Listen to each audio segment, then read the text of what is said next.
Okay, welcome back. So hopefully you've been doing some extruding. You've probably run into a few issues.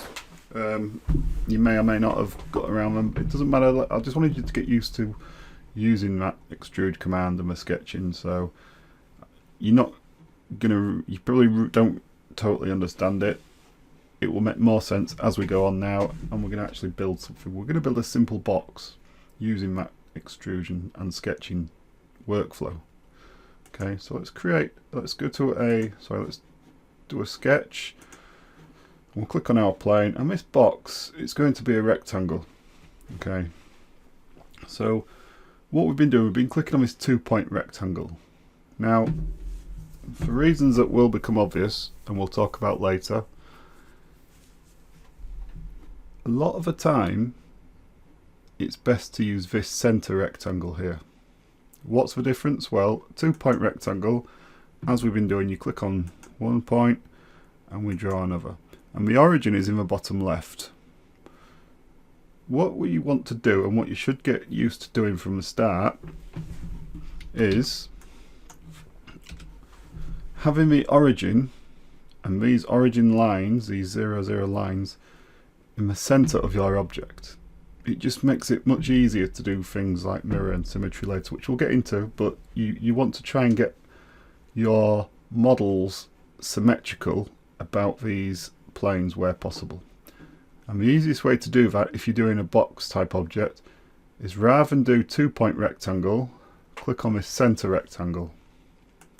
And the difference is, your first point, put it on the origin as normal, but now you will see, rather than being in the bottom left corner, it remains in the center. And that means if we were to do a 100 tab 200 box, you will see the box is symmetrical about these lines. It just makes things easier later on, and it also looks good in terms of standards and that kind of thing. If you go into a workplace after this course and doing a job and they see you drawing like this, you will look much more professional, because it makes everyone's life easier when it's symmetrical, which again you'll realize why later on, but if you just bear that in mind for now. So we've done this center rectangle here. Let's finish sketch. Let's just move into a more 3D view by holding down shift and our middle mouse wheel. And now let's extrude, and let's bring it out. Let's say 30. Actually, let's do 50. There we are. So we have our box, okay? Now what I want to do is create an opening. So sketches don't have to be done on origin planes, and most of the time they won't be. If we click on sketch again, you'll see it's asking us for our origin, but we can also select the face of an object. So I'm going to select this top face here, and we're now sketching directly onto the top face of that object. I'm going to select center rectangle again.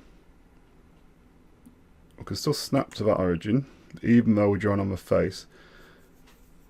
So last time our box was 100 by 200.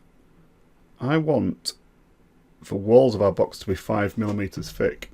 So I'm going to deduct, well, 5 each side would be 10. So instead of drawing it 100 by 200, I'm going to draw it 90 by 190. Sorry, tab 190. And you'll see it's drawn our rectangle 5mm.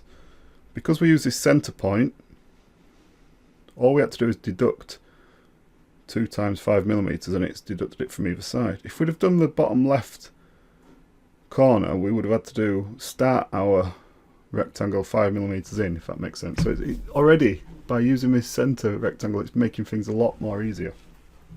Okay. So now if we just move into a 3D view again, you can see we've drawn our sketch on top of this box. So now if we finish sketch, go to extrude and select that sketch there we've just drawn. We could extend this box as a smaller box, but what I want to do is drag it the other way, and you'll see when we drag it the other way, when the normal way it looks like that, when we drag it the other way it goes red, okay? So this way we are adding material. We are extending this box, even though it's a smaller rectangle, we're extending it, so we're adding material. When it goes red, you are cutting material. We're actually cutting out, we're cutting into the original box, which is what we want. Now we know our original box was 50mm and we want a 5mm base, so I'm going to go, and you will see when we're cutting, when we're going down, it's a minus, okay? So when we're moving up, it's a positive number. When we're going down, it's a minus number. So I'm going to type in minus 45 and press return. And there you go. What we've done is we've extrude can also cut as well as add. So we've cutted out the inside of this box. Sorry, we've cut out the inside of this box. And there we go. Simple.